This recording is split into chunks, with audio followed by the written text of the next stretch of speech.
السلام علیکم ورحمۃ اللہ وبرکاتہ۔ محترم ناظرین، آپ دیکھ رہے ہیں پیس ٹی وی اردو، اور پیس ٹی وی اردو پہ ہماری سیریز چل رہی ہے الحاد اور اسلام، اور آج کل بات ہو رہی ہے الحاد کی تاریخ کی، اور ہمارے آج کے پروگرام کا عنوان ہے فرائض مصر، الحاد کا نیا روپ۔ ہماری رہنمائی فرمائیں گے جناب ڈاکٹر حماد لکھوی صاحب، اور میں ہوں آپ کے ساتھ جعفر طیار۔ ڈاکٹر صاحب، الحاد فرائض مصر، اس کا تھوڑا سا تعارف فرما دیجیے۔ بسم اللہ الرحمن الرحیم۔ دیکھیں جعفر صاحب، جب ہم فرائض مصر کی بات کرتے ہیں تو اس میں یہ بات سمجھنے کی ہے کہ فرائض فرعون کی جمع ہے، اور فرعون عام طور پہ یہ سمجھا جاتا ہے کہ شاید موسیٰ علیہ السلام کے ساتھ جس بادشاہ مصر کا مقابلہ ہوا وہ فرعون تھا، فرعون تھا، اور یہ شاید اس کا نام تھا۔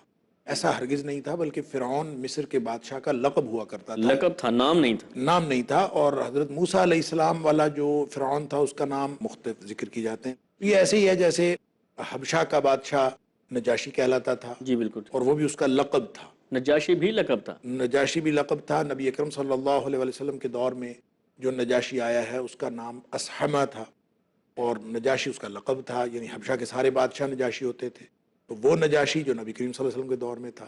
اسی طرح جیسے کسریٰ جو ہے وہ لقب تھا ایران کے بادشاہوں کا، فارس روم کے بادشاہوں کا قیصر تھا، تو اسی طرح مصر کے جو بادشاہ مختلف ادوار میں گزرے ہیں ان کو فرعون کہا جاتا تھا۔ ٹھیک ہے۔ تو فرائض مصر جب ہم بات کرتے ہیں تو اس کا مطلب یہ ہوگا کہ حضرت موسیٰ علیہ السلام کے دور کا فرعون، اور علاوہ ازیں اس دور کے فرائض دیگر بادشاہ، ٹھیک ہو گیا۔ وہاں پہ ہم ایک خاص قسم کا الحاد دیکھتے ہیں، اس لیے اس کو عنوان یہ دیا گیا ہے کہ یہ الحاد کا نیا روپ ہے، کیونکہ فرائض مصر کے ہاں ظاہری طور پر یعنی کوئی نئی مذہبی روایت نہیں تھی، بلکہ یوں کہہ لیجئے کہ جو سابقہ مذہبی روایتیں تھیں انہی مذہبی روایات کو انہوں نے آگے بڑھایا ہے، اور آگے بڑھانے میں انہوں نے فکری طور پر اور عملی طور پر ان سے یا تو نئی جہات نکالی ہیں، اور یا پھر پرانی جہات میں سے ہی، پرانی ہی جو فکر تھی اس کے نکات میں سے ہی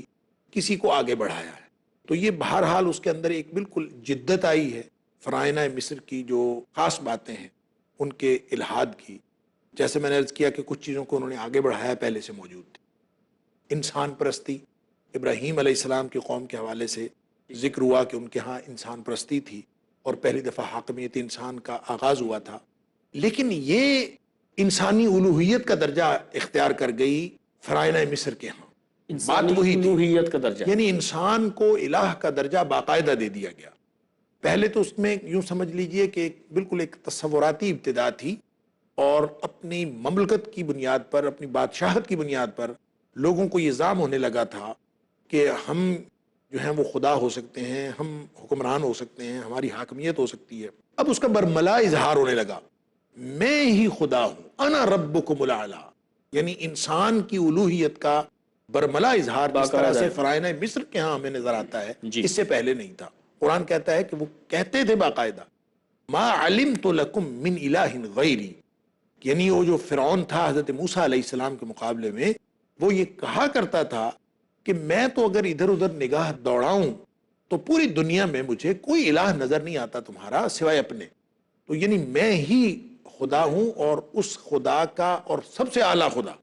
اس کے علاوہ اگر ہم مصر کی تاریخ کا جائزہ لیتے ہیں تو جو پرانی ممیاں ہمیں وہاں سے ملتی ہیں، وہاں کے کھنڈرات میں سے، ان کے اوپر بالعموم سانپ کی شکل بنی ہوئی ہے، اور اس سے یہ محسوس ہوتا ہے کہ وہ سانپ کی پوجا بھی کیا کرتے تھے، اور سانپ کو بھی ان کے ہاں خاص قسم کی اہمیت حاصل تھی۔ اچھا، اسی طرح ایک اور آپ کہہ لیں کہ ان کے الحاد کی خاص بات جو اگرچہ کسی طور مادہ پرستی کے حوالے سے ہمیں ہر دور میں ملتی ہے، لیکن یہاں پہ اس کا ایک خاص روپ صرف اور صرف مال کی بہتات، اس کے حوالے سے اللہ کی بغاوت پر جو ہے وہ تل جانا اور اللہ کی بغاوت کا ارتکاب کر بیٹھنا، یہ ہمیں یہاں ملتا ہے۔ اللہ تعالیٰ قارون کے بارے میں، مصر میں فرعون کا وزیر تھا اور اس کے وزیروں میں سے تھا، بہت بڑا خزانہ اللہ تعالیٰ نے اس کو عطا کیا تھا، اور اللہ تعالیٰ فرماتے ہیں قرآن میں کہ اس کو اللہ تعالیٰ نے اتنے خزانے دیے تھے فبغى علیہ، اور اس نے اللہ تعالیٰ سے بغاوت کر دی۔ تو اس کا مطلب یہ ہے ان قارون کان من قوم موسیٰ، کہ وہ موسیٰ علیہ السلام کی قوم میں سے تھا، اور اس کو اللہ تعالیٰ نے بہت خزانے دیے تھے، وَآتَيْنَاهُ مِنَ الْكُنُوزِ، ہم نے اس کو بہت سارے خزانے دیے تھے، اور خزانے دینے کی وجہ سے بجائے اس کے کہ وہ کہتا کہ اللہ کی طرف سے ہی عطا ہوا ہے، تو اس نے اس کی بنیاد پر اپنی ذاتی، دیکھیں ٹیکنالوجی کی ترقی یا غلبہ و قوت یا خوشحالی یا اس طرح کا جو مادی وسائل تھے، یہ اللہ تعالیٰ نے قوم عاد و سمود کو بھی دیے تھے، لیکن قوم عاد و سمود نے اس ظاہری جو مال و دولت ہے اس کو اپنی برتری پر محمول نہیں کیا، اپنی اجتماعی برتری پر تو معمول کیا، لیکن اپنی انفرادی برتری اور اپنی جو اس زر کی بنیاد پر یا اس دولت کی بنیاد پر اپنے آپ کو سپیریئر بنا کے پیش کر دینا کہ میں ہوں، میری پوجا کی جائے، اس کی بنیاد پر یہ پہلے نہیں ہوا۔ یہ پہلی دفعہ ہمیں مصر کے اندر نظر آتا ہے۔ اس نے کہہ دیا، اس کی وجہ سے فبغا علیہ، اس نے بغاوت کی، اور جب اس سے کہا گیا کہ یہ تم کیوں اس طرح کرتے ہو کہ اللہ تعالیٰ نے تمہیں دولت دی ہے، تو وہ کہتا ہے نا، انما اوتیتہ علی علم عندی، یعنی یہ تو میں نے خود حاصل کی ہے، میں نے کمائی ہے، میں نے اپنے علم کی بدولت کمائی ہے۔ اس پوری کی پوری خوشحالی کو اور اس دولت کو اور اس خزانوں کو جو اللہ تعالیٰ نے عطا فرمائے تھے اپنی ذاتی صلاحیت کی طرف منسوب کیا، اور یہ وہ بنیاد ہے جہاں سے مادیت اور مذہب وہ آپس میں مل جاتے ہیں، اور مذہب کی بنیاد مادی غلبہ بن جاتا ہے، اور پھر یوں کہہ لیجئے کہ پھر قومیں متاثر بھی ہوتی ہیں۔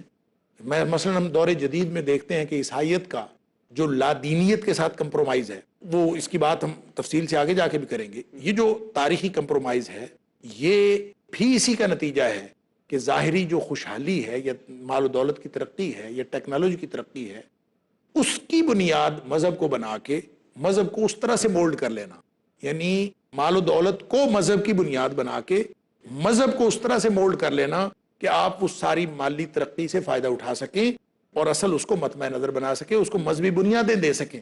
تو یہ کام انہوں نے بھی کیا، مصر میں یہ پہلی دفعہ ہوا، اور بعد ازاں ہم دیکھتے ہیں کہ دور جدید میں بھی ہمیں نظر آتا ہے، اور پھر اس کی دلیل دیتے ہیں انا علی علم عندی، کیونکہ میرے علم کی بنیاد پر ہے لہٰذا مجھے ہی اس کا استحقاق حاصل ہے کہ میں اس کی بنیاد پر لوگوں کو اپنا مطیع اور فرمانبردار بناؤں، اور لوگوں کے ساتھ جو بھی میرا کمپرومائز ہو یا جو بھی میرا معاہدہ ہو وہ اسی بنیاد پر ہو۔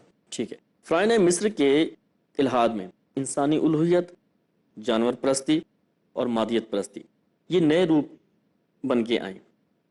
ان میں جو ہے وہ نسلی اور مذہبی مظالم بھی، اس میں بھی کچھ نیا آیا اس میں؟ اصل میں مظالم کی جب ہم بات کرتے ہیں تو ظلم تو ہر دور میں کسی نہ کسی صورت موجود رہا ہے۔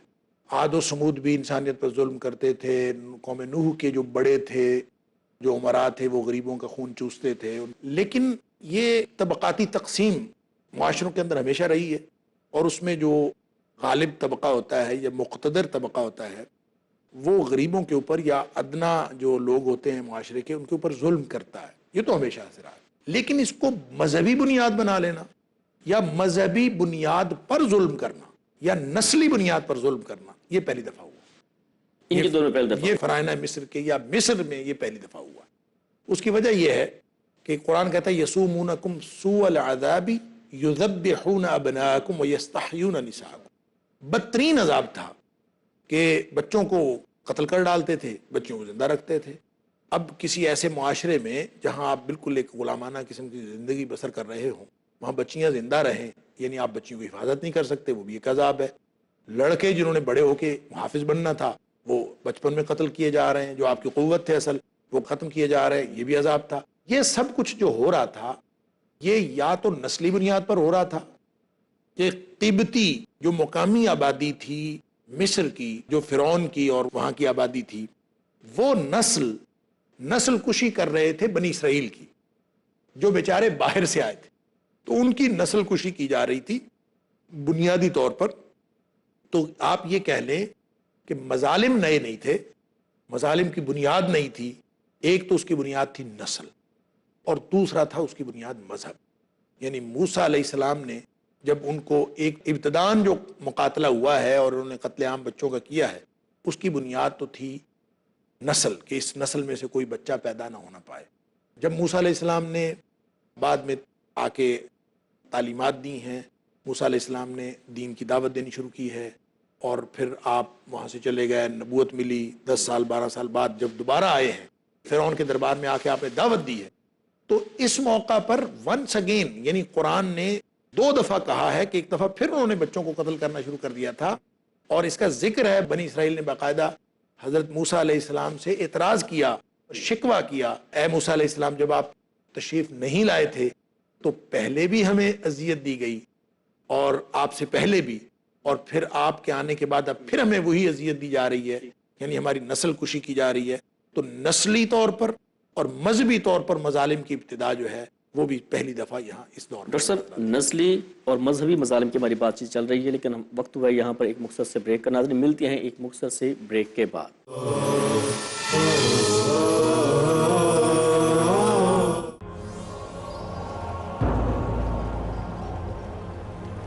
الف لام میم ذلك الكتاب لا ريب فيه هدى للمتقين۔ قرآن حکیم اللہ رب العزت کا آخری اور مکمل کلام جو اس نے نبی کریم صلی اللہ علیہ وسلم پر نازل فرمایا۔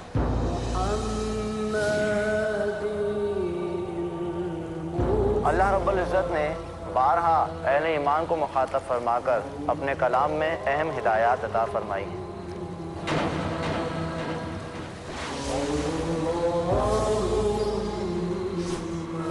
ان ہدایات کا جاننا تمام اہل ایمان کے لیے انتہائی ضروری ہے۔ آئیے اس موضوع پر دیکھیے ہمارا پروگرام اللہ کا پیغام مومنوں کے نام، صرف پیس ٹی وی اردو پر۔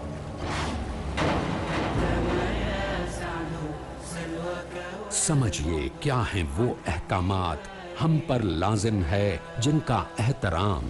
اللہ کا پیغام مومنوں کے نام، ہر جمعرات رات 8:30 بجے اور دوبارہ دوپہر 1 بجے انڈیا میں پیس ٹی وی اردو پر۔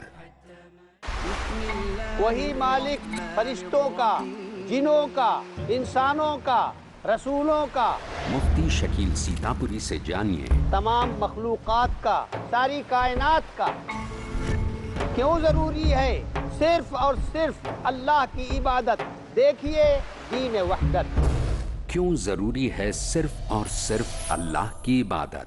دیکھیے دین وحدت، ہر پیر شام 6 بجے اور دوبارہ رات 12:30 بجے انڈیا میں پیس ٹی وی اردو پر۔ جھوٹ کا اندھیرا کتنا ہی گہرا کیوں نہ ہو، سچائی کی ایک کرن سے مٹا دینے کے لیے کافی ہے۔ ہر پہلو، ہر نظریہ، ہر نقطہ سچ کا، ہر دم، ہر پل، ہر لمحہ سچ کو پیش کرنے کی جستجو۔ آئیے میرے ساتھ اور حق کو جانیے۔ عالم انسانیت کے لیے سچائی کی روشنی۔ ڈاکٹر ذاکر نائک پیش کریں گے اظہار حق۔ اگلا پروگرام پیس ٹی وی اردو پر۔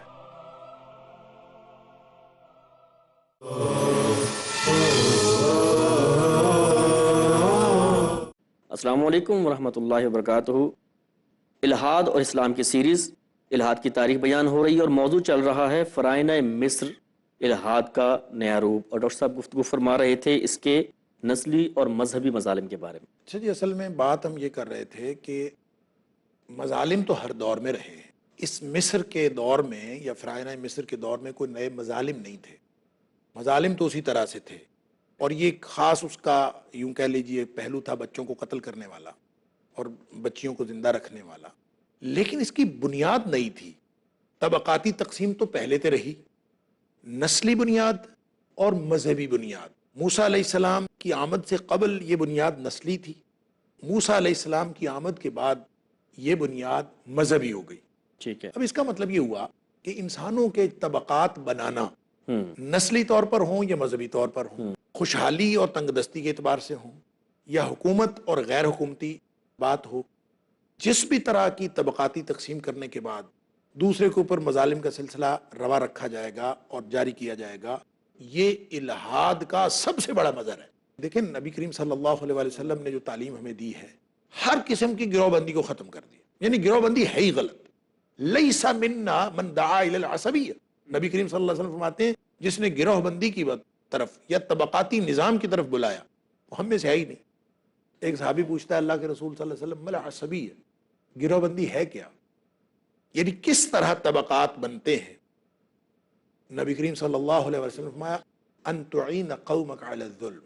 عصبیت یہ ہے، گروہ بندی یہ ہے کہ تو ظلم پر بھی اپنی قوم کی مدد کرے، ظلم پر بھی اپنی قوم کی مدد کرے، چاہے وہ ظالم ہے آپ اس کی مدد کریں، ہماری قوم ہے.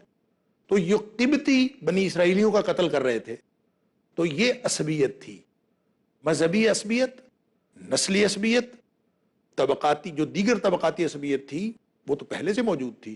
اب یہ ایک نئی طرح کی عصبیت آئی جو زہر قاتل ہے انسانیت کے لیے، وہ کسی دور میں بھی ہو، وہ پرانے ادوار میں ہو یا جدید ترین دور میں ہو، جاہلیت پرانی ہو یا جاہلیت نئی ہو، اسلام کے مقابلے میں جاہلیت جاہلیت ہے، اور جاہلیت کا روپ وہی ہوتا ہے. اس کے اگرچہ مظاہر کچھ بدلتے رہتے ہیں لیکن بنیادیں اس کی وہی ہوتی ہیں. جی ڈاکٹر صاحب، اس دور میں اختیارات کے ساتھ بھی الحاد کا کوئی تعلق تھا؟ دیکھیں میں عرض کرتا ہوں کہ ایک تو فرعونیت جس کو ہم کہتے ہیں نا، اس اصطلاح کی جو تاریخی بنیاد ہے وہ اسی دور میں پڑتی ہے. فرعونیت کیا ہے؟ یعنی فرعون اپنے آپ کو انا ربکم الاعلی کہتا تھا کہ میں تمہارا سب سے بڑا رب میں ہی ہوں، کیونکہ اس کے پاس اختیار لامحدود تھا، وہ اس وقت کا سپر پاور تھا اور اس زمین پر سب سے زیادہ طاقت اس کے پاس تھی، لہذا اس نے کہہ دیا کہ انا ربکم الاعلی. اور اس کے اس بیان سے، اور جو قرآن دوسری جگہ سورہ قصص کے اندر فرماتا ہے کہ وہ کہتا تھا باقاعدہ کہ یار تم میرے ساتھ بات تو کرو، ما علمت لکم من الہ غیری، کہ میرے علاوہ کوئی الہ نظر تو آتا نہیں، میں تو کسی کو نہیں جانتا. اور وہ قرآن نے یہ بھی کہا ہے کہ اس نے اپنے حامان سے اور اپنے وزیر سے کہا تھا کہ بلند عمارت بناؤ اور میں اس عمارت پر چڑھ کر دیکھتا ہوں کہ موسیٰ کا رب ہے کہ نہیں ہے. یعنی وہ ظاہری جو اس کے مشاہدے کے اور اس کے جو حواس کے ذرائع تھے اس سے وہ سمجھنے کی کوشش کرتا تھا کہ کہیں مجھے نظر آ جائے خدا ان کا. تو جب وہ نہیں نظر آیا تو اس کا نتیجہ اس نے کیا نکالا کہ میں ہی رب ہوں. یہ نتیجہ نکالنے کے لیے اصل میں موازنہ اختیار کیا، اختیار کا موازنہ. اور جہاں اختیار کا موازنہ ہوتا ہے نا کہ میرا اختیار آپ سے زیادہ ہے کہ آپ کا میرے سے زیادہ ہے، جہاں کہیں اختیار کا موازنہ ہوگا اور اس کا نتیجہ نکالا جائے گا اختیار کا موازنہ کر کے، یہ موازنہ اور یہ اختیار یہ ہمیشہ الحاد کی بنیاد بنے گا. فرعون نے جو کیا تھا اس نے یہ موازنہ کیا تھا کہ تمہارا سب سے بڑا میں ہوں، میرے پاس پاور ہے، میں اتنا بڑا کسی اور کو نہیں دیکھتا، اس کو دیکھا یہ بھی اتنا بڑا نہیں ہے، اس کو دیکھا وہ بھی اتنا بڑا نہیں ہے. جن کو دیکھا، جتنے بھی عوامل تھے، جتنے بھی عناصر تھے، جتنے بھی مظاہر تھے قوت کے، سب کو دیکھا میری قوت سب سے زیادہ ہے. اختیار کے موازنے میں جب کوئی انسان اپنے اختیار کو دوسروں سے بہتر سمجھتا ہے تو فرعونیت کا آغاز ہو جاتا ہے. اسی لیے میں یہ عرض کیا کرتا ہوں کہ فرعون تو صرف بدنام ہو گیا کہ وہ اتنے بڑے اختیار کا مالک تھا.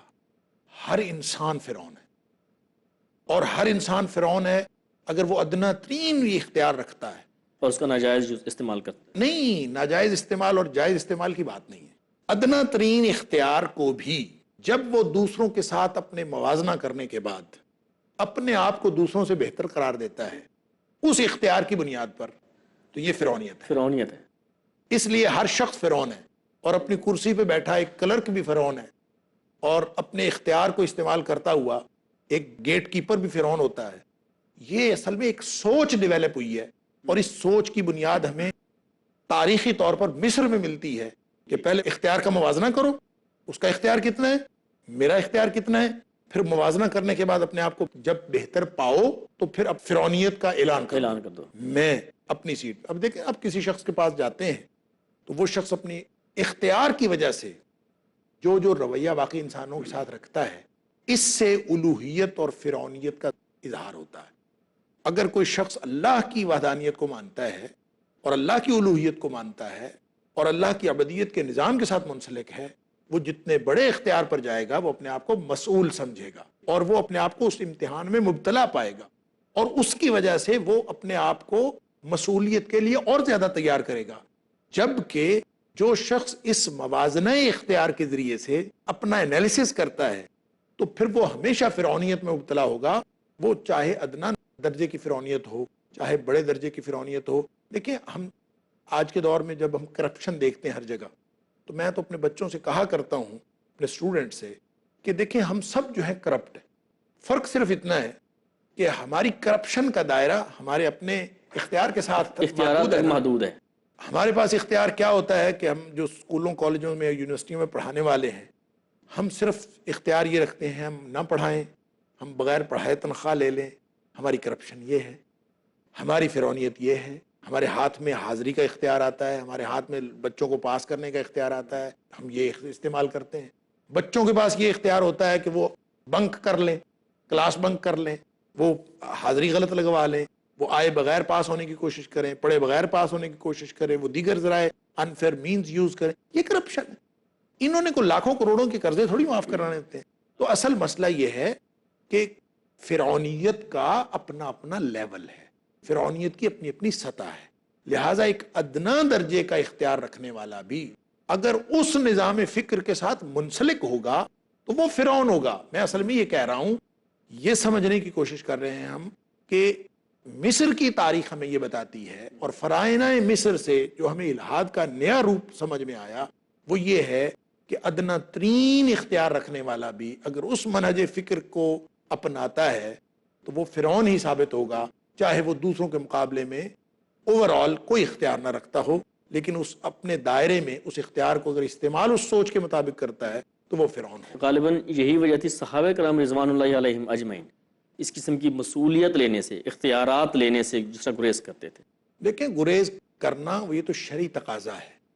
جو شخص مانگتا ہے نا، نبی کریم صلی اللہ علیہ وسلم نے فرمایا ان اخونکم من طلبہ، ابو داؤد کی حدیث ہے کہ جو عہدہ مانگتا ہے نا اس سے بڑا خائن آدمی کوئی نہیں۔ اس کی وجہ یہ ہے کہ جس شخص کو اللہ تعالیٰ کی وحدانیت پر، نبی پاک صلی اللہ علیہ وسلم کی رسالت پر ایمان اور یقین ہے، اور وہ اپنے آپ کو اس ابدیت کے نظام سے وابستہ کرتا ہے، وہ تو یہ سمجھتا ہے کہ یہ مسئولیت ہے، یہ امتحان ہے، تو وہ تو اس سے دور بھاگے گا، وہ کیوں مانگے گا؟ تو جو شخص اس کو اختیار کو ایک پریروگیٹو کے طور پر، ایک استحقاق کے طور پر، ایک پریولیج کے طور پر اس کو حاصل کرتا ہے، تو اس کا مطلب ہے وہ خیانت کرنا چاہتا ہے۔ اسی لیے وہ اخوانکم فرمایا تم میں سے سب سے بدترین خائن وہ ہے جو اس کو لیتا ہے۔ اور یہی وجہ ہے کہ جو لوگ ہم دیکھتے ہیں کہ اختیار سے باہر ہوتے ہیں، اقتدار سے باہر ہوتے ہیں، تو جتنا مرضی اللہ رسول کا نام لیتے ہیں، لیکن جب اختیار میں آتے ہیں تو وہ بھی وہی بددیانتیاں اور وہی خیانتیں اور وہی مظالم، وہی کرپشن اسی کے مرتکب ہوتے ہیں۔ اس کی وجہ یہ ہے کہ انہوں نے جس مائنڈ سیٹ کے ساتھ وہ اختیار قبول کیا ہوتا ہے وہ الہی نظام کے ساتھ کوئی مطابقت نہیں رکھتا۔ ڈاکٹر صاحب یہ بتائیے کہ فرعونہ مصر کے دور میں کیونکہ وہ محلوں قصور اور اس طرح کا بادشاہت اور یہ سارا نظام تھا، تو اس ضمن میں جو ہے الہاد میں جو اس وقت کے درباری تھے ان کا کیا کردار تھا؟ یہ بڑا اہم نقطہ ہے جعفر صاحب کہ یہ صرف اس دور کی بات نہیں، اس دور میں تو صرف آغاز ہوا ہے، اور اس کے مظاہر میں ہمیں تاریخ میں اولین وہ دور ملتا ہے، مگر نہ ہر دور میں بادشاہوں کے جو درباری ہوتے ہیں، کسی بھی با اختیار آدمی کے ارد گرد کا جو طبقہ ہوتا ہے، وہ اس الہاد کو فروغ دینے میں بڑا بنیادی کردار ادا کرتا ہے۔ عمر فاروق رضی اللہ تعالیٰ عنہ جیسا حکمران، 22 لاکھ مربع میل کا اکیلا حکمران، اور وہ مجمع عام میں گفتگو کرتے ہیں تو ایک خاتون اٹھ کے کہتی اتق اللہ یا عمر، اللہ اکبر، عمر اللہ سے ڈرو۔ اللہ اکبر۔ یہ نظام ہے احتساب کا، کوئی درباریوں کا کوئی نظام نہیں ہے۔ اور اس کے مقابلے میں آپ دیکھیں کہ فرعون کے دربار میں، اور جہاں بھی فرعونیت ہوگی اس کا دربار میں یہی کچھ ہوگا جو فرعون کے دربار میں ہوا۔ کیا ہوا کہ فرعون کہتا ہے کہ موسیٰ علیہ السلام جو آئے ہیں نا، یہ مجھے جادوگر لگتا ہے۔ اب یہ اس نے خود اپنی بات کی تھی، سورہ شعراء کے اندر اللہ تعالیٰ نے فرمایا اس نے تو ایسے ہی بات کی تھی، مجھے جادوگر لگتا ہے، مجھے لگتا ہے کہ یہ جادوگر ہے، ہمیں اپنی زمین سے نکالنا چاہتا ہے اپنے جادو کے زور سے۔ یہ بات اس نے کی تھی، اور ساتھ کہا تھا فماذا تأمرون، مجھے مشورہ تو دو، مجھے کیا کرنا چاہیے۔ اب جو درباری اور درباری ذہنیت جو ہوتی ہے، جو اس الہاد میں، اس کفر میں اور اس فرعونیت میں اضافے کا باعث بنتی ہے، وہ ذہنیت پتہ کیا ہے کہ بس جو سرکار نے کہہ دیا وہ ٹھیک ہے، وہ ٹھیک ہے۔ اور سرکار نے جب کہا کہ یہ جادوگر ہے، انہوں نے کہا بالکل یہ جادوگر ہے۔ قالوا ارجہ واخاہ وابعث فی المدائن حاشرین، ایسے کرو، ہے تو جادوگر، یعنی اس میں دوسری رائے کوئی نہیں، کسی نے کوئی رائے نہیں دی